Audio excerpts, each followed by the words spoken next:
Hello, OA Elementary School. This is Mr. Montroy, and I am super excited to be reading the first two chapters of Liesel Shirtlift's Rump, the fairly true tale of Rumpelstiltskin with you.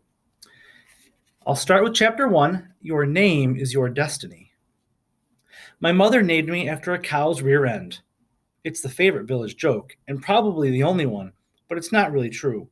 At least, I don't think it's true, and neither does Gran. Really, my mother had another name for me, a wonderful name, but no one ever heard it. They only heard the first part, the worst part. Mother had been very ill when I was born. Gran said she was fevered and coughing, and I came before I was supposed to. Still, my mother held me close and whispered my name in my ear. No one heard it but me. His name? Gran asked. Tell me his name. His name is Rump. Gran gave Mother something warm to drink and pried me from her arms. Tell me his name, Anna. All of it. But Mother never did. She took a breath and let out all the air and didn't take any more in. Ever. Gran said that I cried then, but I never hear that in my imagination. All I hear is silence. Not a move or a breath. The fire doesn't crack and even the pixies are still. Finally, Gran holds me up and says, Rump. His name is Rump. The next morning, the village bell chimed and gnomes rang all over the mountain, crying, Rump, Rump, the new boy's name is Rump. My name couldn't be changed or taken back because in the kingdom, your name isn't just what people call you. Your name is full of meaning and power. Your name is your destiny. My destiny really stinks. I stopped growing when I was 8, and I was small to begin with. The midwife, Gertrude, says I'm small because I had only the milk of a weak goat instead of a strong mother. But I know that really it's because of my name. You can't grow all the way if you don't have a whole name. I tried not to think about my destiny too much, but on my birthday, I always did. On my 12th birthday, I thought of nothing else. I sat in the mine, swirling mud around in a pan, searching for gold. We needed gold, gold, gold, but all I saw was mud, mud, mud. The pickaxes beat out a rhythm that rang all over the mountain. It filled the air with thumps and bumps. In my head, the mountain was chanting, thump, thump, thump, bump, bump, bump, rump, rump, rump. At least it was a good rhyme. Thump, thump, thump, bump, bump, bump, rump, rump, rump. But, hey, but! I groaned as Frederick and his brother Bruno approached with menacing grins on their faces. Frederick and Bruno were the miller's sons. They were close to my age, but so big, twice my size, and ugly as trolls. Happy birthday, Butt! We have a present just for you. Frederick threw a clod of dirt at me. My stubby hands tried to block it, but it smashed right in my face, and I gagged at the smell. The clod of dirt was not dirt. Now that's a gift worthy of your name, said Bruno. Other children howled with laughter.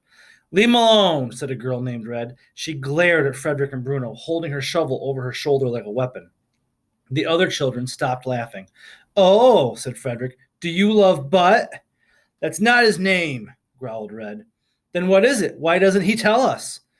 Rump, I said without thinking. My name is Rump. They burst out laughing. I had done just what they wanted. But that's not my real name, I said desperately. It isn't? Asked Frederick.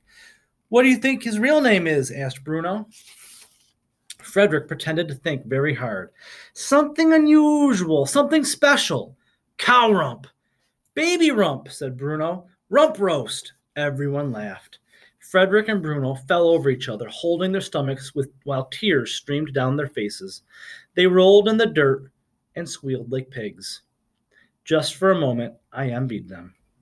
They looked like they were having such fun rolling in the dirt and laughing. Why couldn't I do that? Why couldn't I join them? Then I remembered why they were laughing.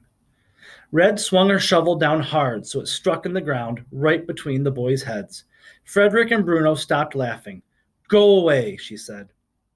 Bruno swallowed, staring cross-eyed at the shovel that was just inches from his nose. Frederick stood and grinned at Red. Sure, you two want to be alone. The brothers walked away, snorting and falling over each other. I could feel Red looking at me, but I stared down at my pan. I picked out some of Frederick and Bruno's present. I did not want to look at Red. You'd better find some gold today, Rump, said Red. I glared at her. I know, I'm not stupid. She raised her eyebrows. Some people think I was stupid because of my name, and sometimes I thought they were probably right. Maybe if you have only half a name, you have only half a brain. I kept my eyes on my pan of mud, hoping Red would go away, but she stood over me with her shovel, like she was inspecting me. The rations are tightening, said Red. The king, I know, Red. Red glared at me. Fine, then good luck to you. She stomped off, and I felt worse than when Frederick and Bruno threw poop in my face. Red wasn't my friend exactly, but she was the closest I had to a friend. She never made fun of me. Sometimes she stood up for me, and I understood why. Her name wasn't all that great either. Just as people laugh at a name like Rump, they fear a name like Red. Red is not a name, it's a color, an evil color. What kind of destiny does that bring? I swirled mud in my pan, searching for a glimmer. Our village lives off the mountain's gold, what little there is to find. The royal tax collector gathers it and takes it to the king, King Barf. If King Barf is pleased with our gold, he sends us extra food rations. If he's not pleased, we are extra hungry. King Barf isn't actually named King Barf. His real name is King Bartholomew Archibald Reginald Fife. A fine, kingly name, a name with a great destiny, of course. But I don't care how handsome or powerful that name makes you. It's a mouthful. So for short, I call him King Barf, though I'd never say it out loud. A pixie flew in my face, a blur of pink hair and translucent wings. I held still as she landed on my arm and explored. I tried to gently shake her off, but she only fluttered her wings and I continued her search. She was looking for gold, just like me. Pixies are obsessed with gold. Once they had been very helpful in the mines, since they can sense large veins of gold from a mile away and deep in the earth. Whenever a swarm of pixies would hover around a particular spot of rock, the miners knew precisely where they should dig. But there hasn't been much gold in the mountain for many years. We find only small pebbles and specks.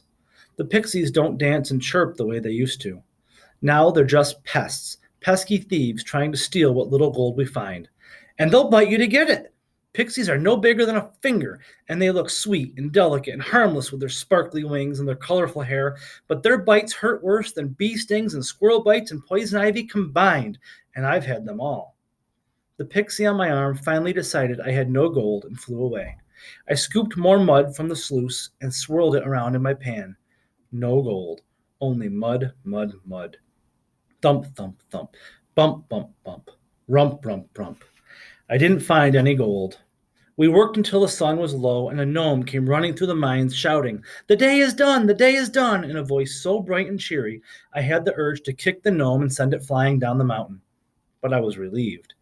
Now I could go home, and maybe Gran had cooked a chicken. Maybe she would tell me a story that would help me stop thinking about my birth and name and destiny.